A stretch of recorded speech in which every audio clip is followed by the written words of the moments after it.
গ্রামের বনেদি পরিবারের ছেলে মহেন্দ্র দুপুরে আরাম করে ইলিশ মাছ দিয়ে ভাত খেয়ে বিকেলে মাঠে খেলতে গিয়ে সেই গল্প সবাইকে শোনায়। গ্রামের বাকি বাচ্চাদের সাথে রঘুও সেই গল্প শোনে আর মনে মনে ঢোক গিলতে থাকে। খেলাধুলো শেষ করে সে বাড়িতে এসে তার মাকে বলল, মা মা আমিও ইলিশ মাছ খাবো। রঘুর বাবা অজয় পেশায় একজন চাষি।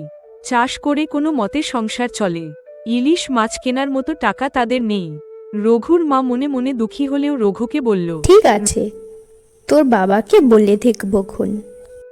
রঘুর বাবা বাড়ি ফিরলে রঘুর মা জানায়, ছেলের একটু ইলিশ মাছ খাওয়ার শখ হয়েছে, দেখো না যদি কোনোভাবে একটু মাছ আনতে পারো। ইলিশ মাছ, সে তো অনেক দাম।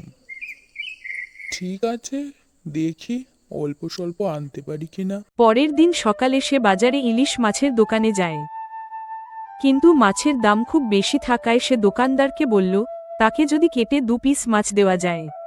মাছ কেনার যখন মুরদ নেই, তা অত খাওয়ার শখ আসে কোথা থেকে বুঝি না বাপু। 2 পিস কেটে বিক্রি হয় না, গোটা গোটা বিক্রি হয়। নিতে হলে নাও, না হলে সরো, আমার সময় নষ্ট করো না। দোকানদার এভাবে কথা শোনানোয় অজয়ের খুব খারাপ লাগে। সে আর এক মুহূর্ত সেখানে না দাঁড়িয়ে চাষের মাঠে চলে যায়। মাঠে গিয়ে সে চোখের জল ফেলতে শুরু করে। হে ভগবান, আমার ছোট্ট ছেলেটা একটু ইলিশ মাছ খেতে চাইলো, আমি তাও খাওয়াতে পারলাম না। এভাবে মিনিট 15 কাটার পরে অজয় দেখল তার জমিতে পরিমাণের তুলনায় অনেক বেশি জল ঢুকে গেছে। যেদিক থেকে মাঠে নদীর জল ঢোকে অজয় সেদিকটায় গেল জল বন্ধ করার জন্য। এ কি, নদীর জলের সাথে মাঠে মাছ ঢুকছে। অজয় একটা মাছ ধরল। ওমা, এ তো ইলিশ মাছ। কিন্তু এখানে ইলিশ মাছ এলো কিভাবে? অজয় আর বেশি কিছু না ভেবে তাড়াতাড়ি 3টে মাছ ধরে বাড়ি নিয়ে গেল। অজয়ের বউ স্বামীর হাতে 3টে ইলিশ মাছ দেখে তো খুবই অবাক হল। এ কি, তুমি এত টাকা কোথায় পেলে মাছ আনার? অজয় সব খুলে বলল বউকে। তা হ্যাঁ গো, মাঠে কি আরো মাছ আছে নাকি? হ্যাঁ, আছে তো, বেশ কিছু মাছ ঢুকেছে জমিতে। তাহলে তো আমরা সেগুলো বিক্রি করে অনেক টাকা পাবো। হ্যাঁ, কিন্তু তুমি আগে মাছ রান্না করে রঘুকে খাওয়াও। ছেলে আমার কত শখ করে মাছ খাবে বলেছে। অজয়ের বউ তাড়াতাড়ি রান্না করে ছেলেকে খেতে ডাকল। খেতে বসে পাতে ইলিশ মাছ দেখে রঘুর সে কি আনন্দ। কি মজা কি মজা, আমি আজকে ইলিশ মাছ দিয়ে ভাত খাবো।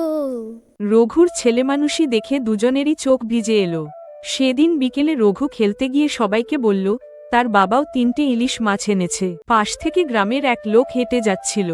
রঘুর মুখে একথা শুনে সে রঘুকে জিজ্ঞেস করল, কিরে, তুই সত্যি বলছিস? তোর বাপ সত্যি 3টে মাছ এনেছে? হ্যাঁ গো কাকা, আমি একদম সত্যি কথা বলছি।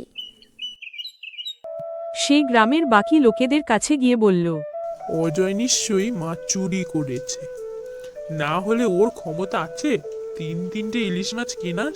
হ্যাঁ হ্যাঁ, ও তো সকালে আমার কাছে গিয়েছিল ইলিশ মাছ কিনতে। পয়সা না থাকায় মাত্র 2 পিস মাছ কিনবে বলে। সবাই তখন নিশ্চিত হয় যে রঘু মাছ চুরি করেছে। সদলবলে গ্রামের লোক রঘুর বাড়িতে গিয়ে জমা হয়। কই রে অজয়, শিগগির বেরিয়ে আয় ঘর থেকে। কার কাছ থেকে মাছ চুরি করেছিস? রঘুর মা বাইরে বেরিয়ে এসে দেখল তাদের বাড়িতে অনেক লোকের ভিড়।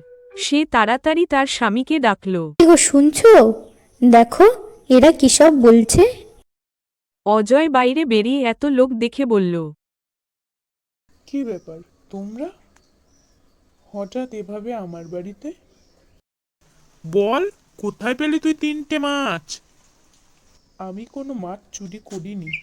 কোন মাছের কথা বলছো তোমরা? জানিস না তাই না?